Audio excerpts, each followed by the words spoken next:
আমাদের রক্ত অত গরম না।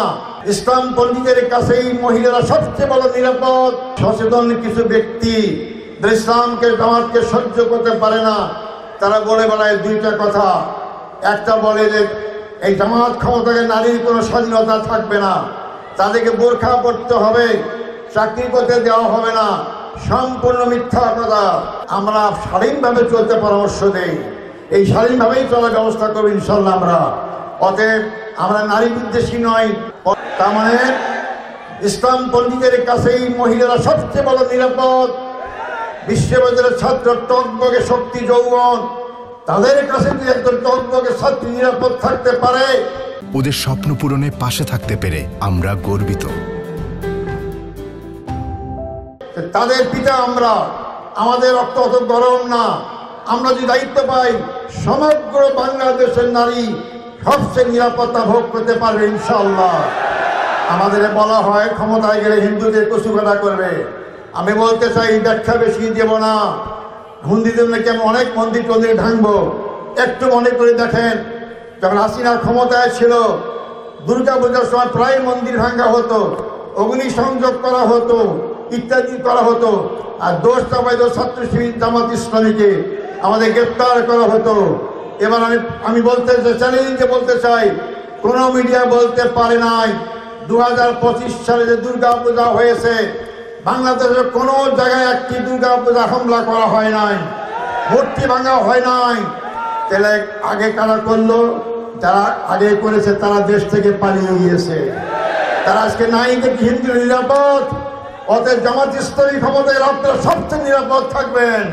এবারে নির্বাচন শুধু ক্ষমতা বদল নির্বাচন নয়, এবারে নির্বাচন আদর্শিক পরিবর্তন নির্বাচন, এবারে নির্বাচন সন্ত্রাসমুক্ত বাংলাদেশ গড়া নির্বাচন, এবার নির্বাচন আধিপত্যবাদী শক্তির হাত থেকে সম্পূর্ণ মুক্ত স্বাধীন স্বয়ংভূ বাংলাদেশ মাথা উঁচু করে দাঁড়াওয়া নির্বাচন। সেই নির্বাচন আমাদেরকে জনগণকে এগিয়ে নিয়ে আসতে হবে। গণজোয়ার সৃষ্টি হয়েছে, আমি যত জায়গায় গিয়েছি গণজোয়ার সৃষ্টি হয়েছে। এই গণজোয়ার দেখে অনেকে আবল তল বলা শুরু করেছেন, অনেক জায়গায় হামলা করা শুরু করেছেন। হামলা করে জামাত ইসলামী স্তব্ধ করতে পারবেন না। আপনারা যা যুবক এখানে আছে বলতে চাই, আপনারা যুবক পাহারা দেবেন প্রত্যেকটা ভোট কেন্দ্রে। আপনারা পাহারা দেবেন ভোট চুরি করার জন্য নয়, ভোট ডাকাতি করার জন্য নয়। তবে যারা ভোট দিতে বাধা দেবে, যারা গেল বেশ চিন্তাই করতে আসবে, তারাও দুহাত নিয়ে আসবে। আপনারা দুহাত আছেন, তারা যা দুহাত ফেরত নিয়ে যাতে না পারে।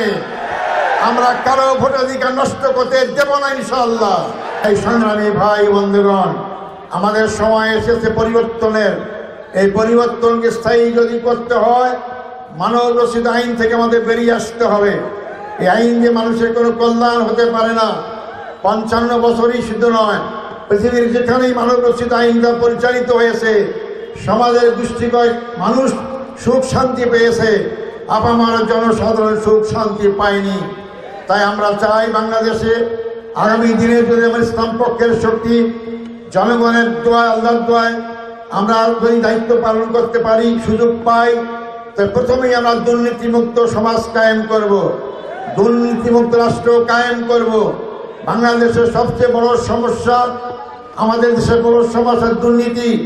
আমার দেশের সম্পদের কোনো অভাব নয়, আমার দেশে অভাব সব নেতৃত্বের। আমরা যারা দেশ চালিয়েছি, দেশ চালাতে চাই, তাদের মধ্যে সততা নাই।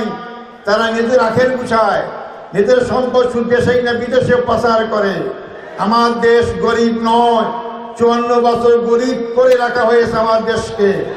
সুতরাং সুফলা সুন্দর এই বাংলাদেশ, যেখানে আমাদের গোলা ভরা ধান থাকতো, সোনালি আঁশ আমাদের থাকতো, যেখানে আমাদের পুকুর ভরা মাছ থাকতো, আজকে সেই বাংলাদেশ কেন শুকনো হয়ে গেছে? কেন পদ্মা নদীর আজকে অচল হয়েছে পানি? কেন আজকে সেখানে গরু গাড়ি চলে?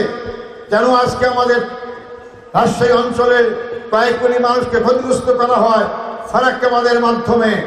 কেন আজকে আমাদের সিলেটে টিপাই মুখের উজানে 54টা বাদ দিয়ে আজকে নদী শুকিয়ে রাখা হয়? যখন পানির দরকার হয় না তখন পানি আমাদের ছেড়ে দেয়, আর যখন পানির দরকার হয় তখন পানি আটকে রাখে। এর দ্বারা প্রমাণ হয় 54 বছরের স্বাধীনতার বাংলাদেশের বন্ধু হিসাবে ভারত পরিচয় দিতে পারে নাই। তারা আমাদের শোষণ করেছে। আমরা ভৌগোলিক স্বাধীনতা পেয়েছি, কিন্তু 54 বছর রাজনৈতিক স্বাধীনতা আমাদের ছিল না, সাংস্কৃতিক স্বাধীনতা আমাদের ছিল না, ইমান আকিদা নষ্ট করা হয়েছে। সে বাংলাদেশকে আবার সেই দিকে আমরা নিয়ে যেতে চাই না। তাই আমরা ক্ষমতায় গেলে, দায়িত্ব পেলে দুর্নীতিমুক্ত রাষ্ট্র কায়েম করব।